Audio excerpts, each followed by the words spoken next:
Hello, welcome back to my channel. My name's Molly. I'm the maker behind Lefty Knits, and this channel is where I document all of my yarny adventures.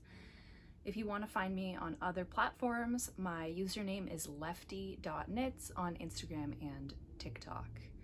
Today, I'm wearing my Trago cardigan, which I talked about more in my last video about my most worn knits. I'm actually gonna take it off now. I was really cold this morning, but now with the windows shut and everything and the day heating up, I'm actually pretty warm, so that's gonna come off, but perhaps it'll go back on later in this video. This week has been kind of a weird one. I had some injuries. I've been really busy with my actual work, but I still have a decent amount going on to show you. I am still working on my coffee today. It's been one of those weeks, besides the injuries and everything in the last couple weeks. You know, there's just been a lot going on. I'm not a big astrology person, you know, I'm a scientist. I like to think that I don't believe that kind of stuff, but I've been told that Mercury is in retrograde, and given the way that this week has been going for me and a lot of people I know, I almost kind of believe it. So I hope that your week is going okay and you're not having any issues due to Mercury or otherwise. Go ahead and grab a coffee or a drink of your choice, grab your knitting, and let's get started talking about what I've been working on these last couple weeks. This is my first finished object. It's My Little Secret Crop by Jessie May. I made the 31-inch bust size, which is 5 inches of negative ease, although I think it did stretch more than that after blocking. And I made it with the Cape Cod Yarn Company Brewster base, which is a DK weight MCN, 80% merino, 10% cashmere, 10% nylon, and Bear Swish DK from Knit Picks. So I talked about this in my last episode. It was pretty close to being finished at that point. I think maybe I was still working on the body and the round, but I mean, it's a quick knit. It's just a DK weight crop top. But my original plan was to use the Brewster yarn by itself, but I knit pretty much all the top and I realized that I was going to run out before I wanted to, like, I'd lengthen the body and I just wasn't going to have enough yarn. So instead, I looked through my stash and found the Bear Swish DK that I had originally bought to dye, but ended up starting to use in another project. So I just dipped into that same skein that I had worked on for something else and used it here. So I started out, I believe I knit the ribbing all in the Brewster base, and then I switched to, I think I might have used the swish right after in one round, but after the ribbing, I used the swish every 4 rounds. So I would do 3 rounds of the Brewster base, 1 round of the swish. And I don't think, like, it doesn't end up looking super stripy because there's a lot of sort of really light pastel colors from the base and some white, some of the natural color in the yarn coming through. So it looks fine. Towards the top, I did start to incorporate the swish a little bit more, and I think you can see it looks a little bit stripy at the top, but that's okay. I don't mind that. And I did do the straps all in this Brewster base, and I knit them crossed.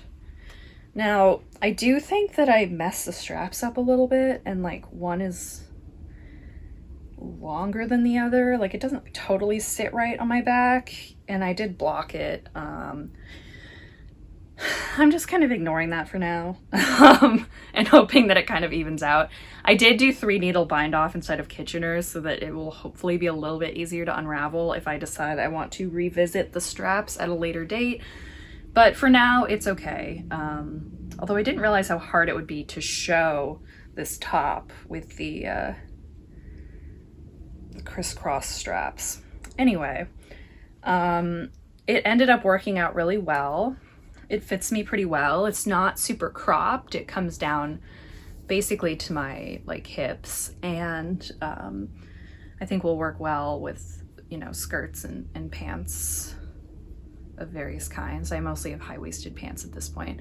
And I only have 8 grams left of the Brewster base. So it turns out I probably could have eked out a few more rounds with this and a few less with the swish. I don't recall exactly how much swish I used, but I can put that on the screen.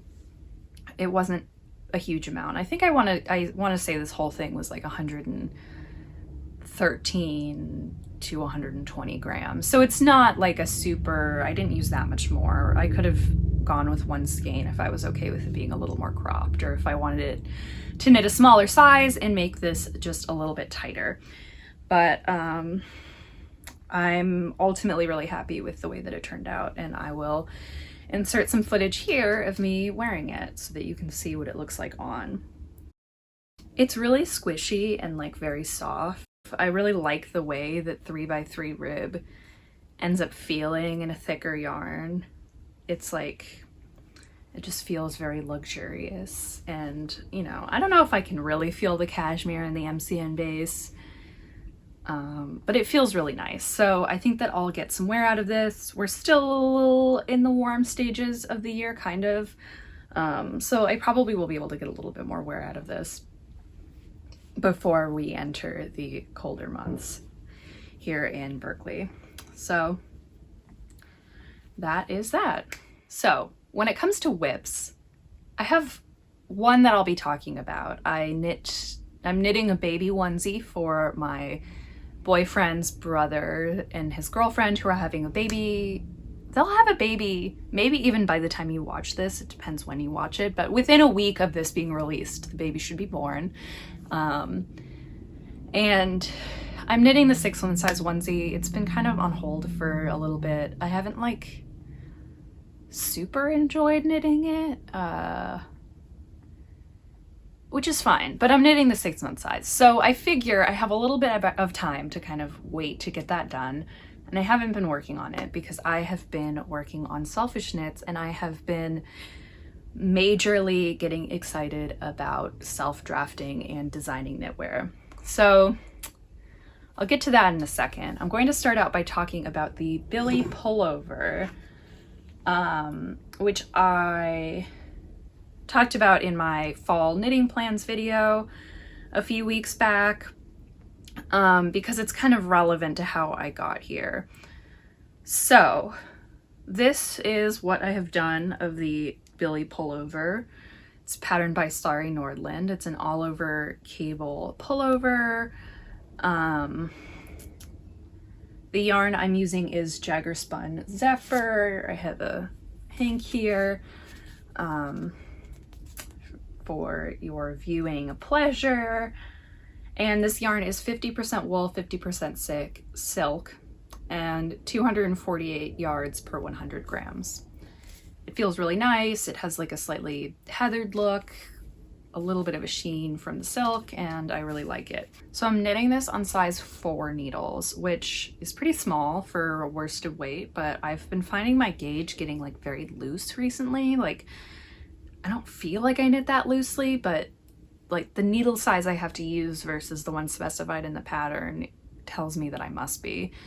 Although the swatch for this was knit in moss stitch, and the like I haven't really done any of the moss stitch part. So anyway, I'm using pretty small needles, which might have exacerbated the problem that I had, which was I knit the first cable row, and then I had like mega arm pain, and well, it started out as pinky pain. So my pinkies were really hurting after I knit that, and I was like, I gave knitting a break for the rest of the night, and I was like, why do my pinkies hurt? What is this? So I started Googling, and I realized that pinky pain and like outer finger pain, so like middle and or ring and pinky finger pain, is a sign of ulnar nerve entrapment.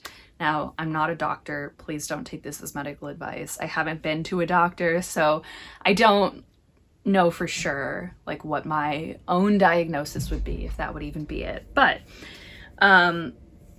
basically you have a nerve that travels from your like neck and shoulder down past your elbow and all the way to the outside of your hand. So it innervates like kind of your whole arm and then like this half of your hand.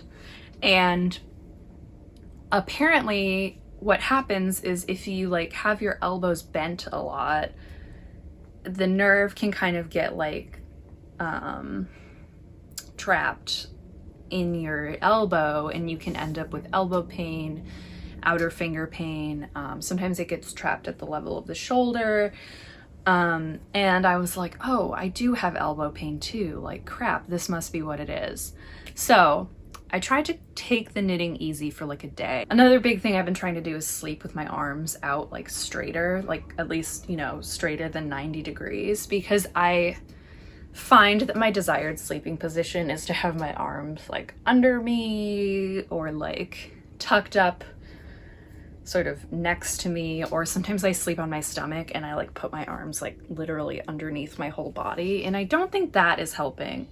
So that's been the big thing. And I've also been trying to cool it with knitting, and when I knit and when I'm at a computer, basically when I'm doing anything where my arms could be like pretty bent or like I could be resting on an arm or anything, I'm trying to be mindful about not like holding myself super close into my own body. So that helped a little.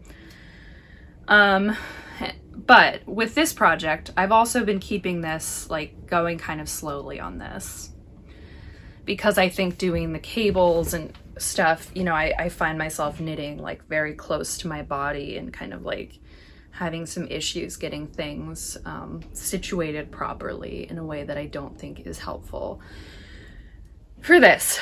So while I have been taking this slowly, I've been kind of coming to the realization that maybe this isn't the yarn I want to use for the billy, and this isn't necessarily the time that I want to be making the billy, especially if I'm going to have pain like this and have to knit it really slowly. Because I find that if I sort of put my knit projects aside for a bit, I can end up really forgetting about them basically and not coming back to them like I should. I don't think I want to have to knit this so slowly as I will if I'm kind of moving at my current pace. And I've also realized that maybe I don't want to use the yarn that's 50% silk for an all over cable sweater. Like, I think it could give a really nice drapey look, but I want this one to look a little bit more structured. And I think maybe using like a 100% wool yarn, perhaps a 100% like non-superwash wool, you know, maybe non-merino, would have more of the look that I'm going for. And this would just end up being a little bit drapier than what I'm looking for. Keeping that in mind, I've been looking at different projects on Ravelry, different patterns for, you know, like DK through Aran sweaters that use yarns with a substantial silk content, or looking at different worsted weight patterns and seeing, you know, what do people's sweaters who used yarns with a substantial silk content look like. And I think I've come to the conclusion that I want to knit one of two Andrea Mowry patterns. So I'm strongly considering both Nurtured and the Jib one, the Jib made for more feminine framed bodies. And I think I'm leaning towards the Jib. Maybe it's Gib. I just think of it being Jib more like, you know, the slang for clothing. I'm gonna say Jib. I'm sorry if it's Gib. I'm thinking I'm gonna knit that one because the Nurtured is bottom up. It's a bottom up raglan, and I just really don't want to knit a bottom up raglan. I'm sure that I could, but like the thought of having to like knit the sleeves bottom up separately and join them when there's an option to literally just do it from the top down. Like, you can literally just make a raglan that fits over your head immediately and try it on and split the sleeves instead of having to like attach them. It just seems very fiddly. It doesn't seem worth it. So I think I'll end up knitting the jib. If you have any ideas, like for, 50% wool, 50% silk yarn, I'm happy to hear them. If you've made one of them, let me know. I'm open to ideas. And I mean, I think, oh man, my yarn got stuck on my Apple Pencil. I still really love the Billy. I'd love to make the Billy. Maybe I'll make it like in 6 months, later in this fall winter time of 2022, 2023. Maybe I'll make it sometime next year. But I think just now maybe isn't exactly the time given everything and the way that things have been going. I wanted to show it on the podcast, but I'll probably be frogging this later today. But while I was waiting on my Billy pullover and kind of taking that slowly, I decided that I wanted to start working on some designs and self-drafted things of my own. I got an iPad a few weeks ago, and I've kind of been enjoying just like sketching out some ideas and being able to have a place where like all my handwritten notes can kind of stay in one place. The iPad has been kind of nice for like keeping my ideas very centralized. I thought, okay, I've had this idea for a ribbed pullover for a while now. Why don't I knit a swatch? So this is what the swatch ended up looking like. So I'm using this Ching fiber yarn that I bought in London. The colorway is Rosy, and this is their fingering weight merino single. And I bought this to make my wavelength pullover, like wavelength sweater, and then I decided I was gonna go in a different direction. When I started to have the pain in my hand, I was like, okay, if I just knit a swatch, like be really mindful about how I'm knitting, knit the swatch, and then like measure it and do some math, I'll be able to give myself a little bit of a rest. And I knit this swatch in 4x2 rib on size 3 needles. It's relatively like flowy, it's not super thick. I've been thinking about a ribbed pullover for a while. I actually also kind of got the idea to make a ribbed pullover in the UK watching the Game Show Network. So I love game shows, and when I had downtime at night, like after, spending the day walking around or in my course, I often would end up just like throwing on the Game Show Network and watching whatever nonsense was on there. If you are from the UK and you know the show Bullseye, I want to talk to you because I'm confused by it. An episode of the UK Wheel of Fortune came on from the 90s, and this woman was wearing like a really sort of like loose cropped, I don't remember if it had a v-neck or not, but like a loose kind of cropped rib sweater. And I was like, oh yeah, rib sweaters, like those are fun. I might want one. And my idea was to make one, it kind of feels like very 90s, very early 2000s to me, which seems like it's having a little bit of a style resurgence. I can't say that I'm super up on it, but I was up on the 90s and 2000s fashion the first time around. Basically, I saw that pullover and I had this idea like, oh, I could make like an all over rib like sweater at some point. At this point, it's now been a few months. I don't really remember the details of that woman's sweater, but that kind of like unlocked something in me. As a result, I started to grade and then knit this ribbed raglan style pullover with this wide 4x2 rib. So I recently split the sleeves. I finished one skein with the body, like this whole body portion is one skein, and then I added like a thick V-cord around a thick I-cord around this V-neck. So this was a little bit difficult to grade. I actually have done like 2/3 of the grading for it for different sizes, in part because it's just kind of like a fun puzzle for me, but this was a little bit hard because it's a 6-stitch pattern repeat and I'm doing the V-neck.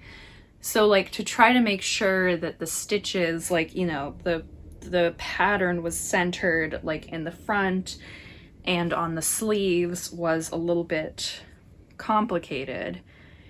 But I cracked it, and I have made like diagrams for myself that make it easier. Although, I think I'm actually going to be frogging this version. So all my whips are going to be frogged this week. Basically, the reason why is that I don't really like the way that the V-neck ended up looking. So I cast on, I think, 6 stitches at the front. For each front, I cast on like 6 stitches or something like that. And it ends up kind of creating this like part where the front sticks out. So it's not like an even like V. It's kind of like a notched V-neck instead of being like a straight line down the front. And I don't know why I thought that the 6 stitches would be okay. And I kind of like could see that maybe this was how it was going to come out. But I kept thinking like, oh, maybe if I just add the like trim or the edging and if I block it, like, but I don't think that's gonna work. I might end up doing sort of like more of a notched mini like V-neck for this anyway. And as a result, I thought kind of about keeping this, but it just doesn't look intentional. Like it looks like it's a mistake and it's supposed to be a normal V-neck. Because that's what I was envisioning when I made this. So I think that this is gonna be frogged. So I'm either gonna restart the V-neck so that there's only like 1 stitch to start on the side of the raglan, the front side of the raglan, or I'm going to make it so that there's more stitches and then more dramatically increase the neck to make the V-neck. If you have a vote on which one you think would look better, please let me know. But other than that, you know, like I'm pretty happy with the way that this looks. Basically, I think that it like has some potential, but I think unfortunately this first go around isn't quite working. So we'll be heading back to the drawing board with this and coming up with something a little bit different at the neckline. I would enjoy writing this up as a pattern. I think pattern writing and running a test and stuff is a little bit intimidating, but I don't know like if anybody would want this pattern in the end. But I think I'll probably do it. I'll probably grade it and, you know, see where I get, because I like I said, grading feels a little bit like a math puzzle to me. And those kinds of things are things that I enjoy. You know, like I kind of enjoy figuring out like how I can get the stitch counts right and how I need to increase for each size and where I need to start the pattern. And that kind of stuff is actually pretty fun for me. So I don't mind if this is something that, you know, not a lot of people are clamoring to buy, but we'll see. Those are my only 2 whips for this week, but I do have 2 acquisitions. And the first one is this off-white yarn. This is Kelborn Woolen Scout in the natural color. So it's a 2-ply, 100% wool, DK weight yarn.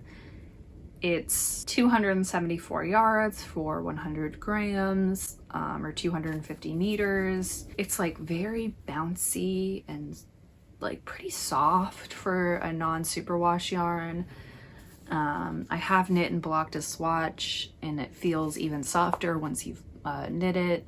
I don't have too much experience with non-superwash yarns, but I'm really enjoying it. I think that it feels really nice. And I bought 5 of these, 5 hanks, and my plan is to make a sweater, and this will also be a sweater of my own design. I got this at one of my local yarn stores, Avenue Yarns in Albany. Essentially what happened was I was struck by this idea for a pattern when I was watching a movie.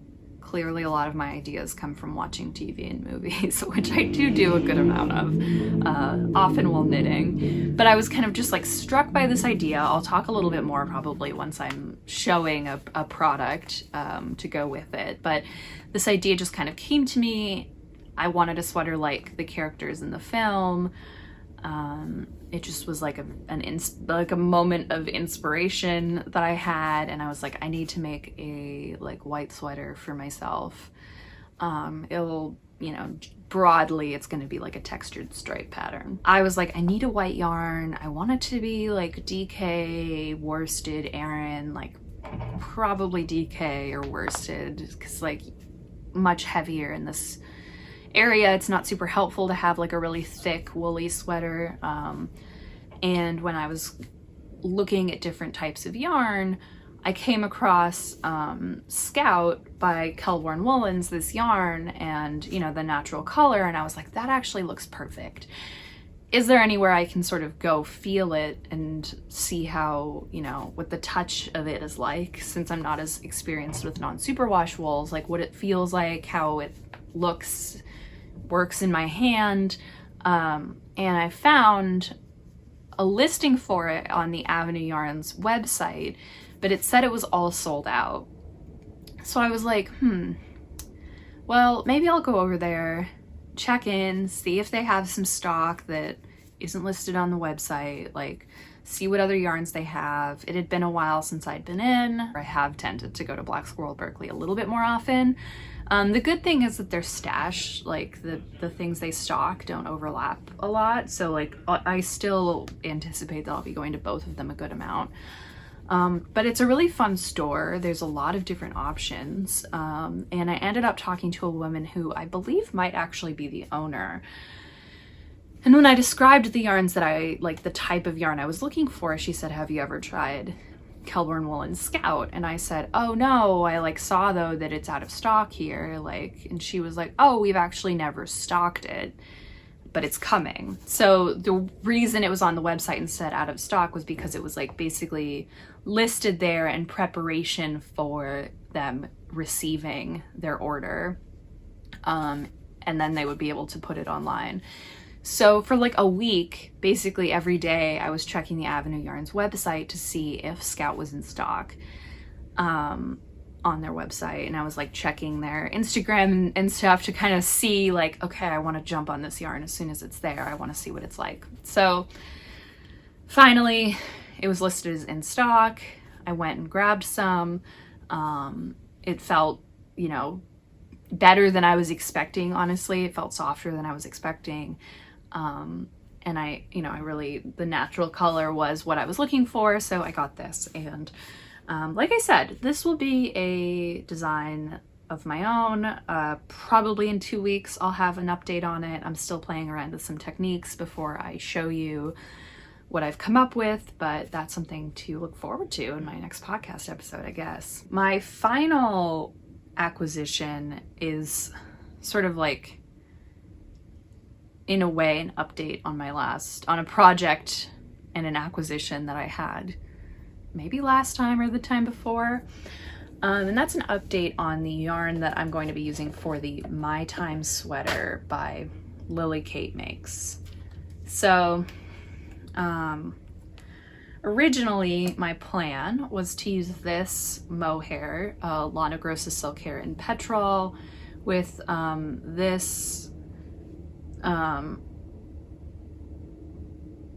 this tweed yarn, Scipius. I tried to look up how to pronounce this. I'll have it linked down below, but it's like Scipius terrazzo. And I mean, I think that they were both kind of, well, relatively true to color online, but for some reason I thought that they would be a little more similar than this. But when it came, I was like, okay, I'll try this out. I'll do a little mini swatch and see how I feel about the colors together. But it was just much darker than what I was looking for, and a little bit moodier. I decided that I would order a different mohair. And as I was doing that, I looked at the product, or the pattern page on Ravelry, and I saw that the mohair that Lily Kate's sample was made in was actually more of like a silver or a white color, to go with like kind of a tealy yarn that looked like this. And I was like, oh, maybe I should then, like, I feel like I tend to want to go darker with my mohair rather than lighter, but I thought like, oh, maybe I should like not worry then about going lighter. Maybe it would kind of have more of the look that I want, because I did want one, like my ideal is a color relatively similar to the one that the main like sample photo, this like teal color, but hopefully a little bit less expensive than the Rowan, which this is. So I ended up dropping it, a second Mohair, and this one is Southampton by Valley Yarns. It's 72% mohair, 28% silk. This color is 024. I know it has a name, so I'll put the name down below or on the screen. But yeah, so this is Valley Yarns Southampton. It's like a relatively budget-friendly merino. I know a lot of people, especially in other countries, talk about Drops yarn being kind of their budget-friendly option, but I haven't found Drops to be super available in America or in the US. If you know where to buy it, let me know. But this is kind of like, I think this and Knit Picks the Loft maybe are like the most budget-friendly mohairs that I know of in the US. And I would say that it feels like about as soft as this petrol does. I don't think, like, maybe even a little bit softer. I mean, it's like $10 or so per ball when it's not on sale. So in any case, it feels pretty nice. I think this color is like blue jeans or something. And here I have a swatch that, or a skein that I've started to knit from, a ball that I've started to knit from, and this is what those two colors look like together. So it's a little more muted than the terrazzo, but I think that they pair together pretty well. They're kind of in the same like range, sort of lightness wise. I'm sure I could be talking about colors better than this, but I don't really have like art training. I don't know exactly how, but so they look like this in the ball together. And yesterday I worked up this swatch with the two yarns held together, and I think that this is much more the color that I'm looking for. So I think that this looks great together. My gauge is a little bit, I think it's 16 stitches over 4 inches instead of 16 and a half, which was the one the gauge specified in the pattern. So I will be probably knitting the smallest size. This also, obviously it's not blocked. I'm probably not going to block it. It would grow if anything. Anyway, I'm probably going to knit the smallest size. I'll probably cast this on shortly. I'd like to cast on something from my list of fall ideas first, but this is just something that I wanted to test out to make sure that the colors were going to be what I wanted, and they are. So now I have all this extra mohair, this petrol mohair, and I'm not sure what I'm going to make with it. I might save it and hold it double with something later. I don't have any yarns that this would match with in my stash that I can think of, or I might go for something like the Ghost Whisperer by Park Williams, or there's the Dare to Mohair top coming out soon by Nicole Thorson. Something like that, where I'm kind of just using the mohair by itself, perhaps held double, might be more what I end up going for, but we'll see. So now I have some extra mohair in my stash, which is not bad, because I'm thinking that I might be done buying mohair for a while. It's pretty expensive. You know, I don't mind buying it for a project where it feels like something I really want to have, like, true to the design, kind of like this My Time sweater, but I think I'm going to be trying to hold off on mohair for a little while. My workaround might be buying like a dark tealy blue yarn so that I have this mohair to hold with it, but we'll see where I go with this. So that's it. It turns out, even with the injury the pain that I've been feeling, I've been, getting down to some knitting, even if a lot of it is going to end up being frogged. I think that's okay. That's part of knitting. I've gotten weirdly zen about it because I don't think of myself as a super patient person, but like, I think I've gotten to a place where, I want my knits to be what I want them to be. They don't have to be perfect. If I mess up a stitch or two here or there, that's okay. But if something's not working out, I'd rather have the yarn go to something else. I guess next time I'll have all new whips for you. Neither of those things will be finished objects, although maybe the onesie from my last podcast will be. I'm curious to hear what's been on your needles. What have you been working on? What have you finished recently?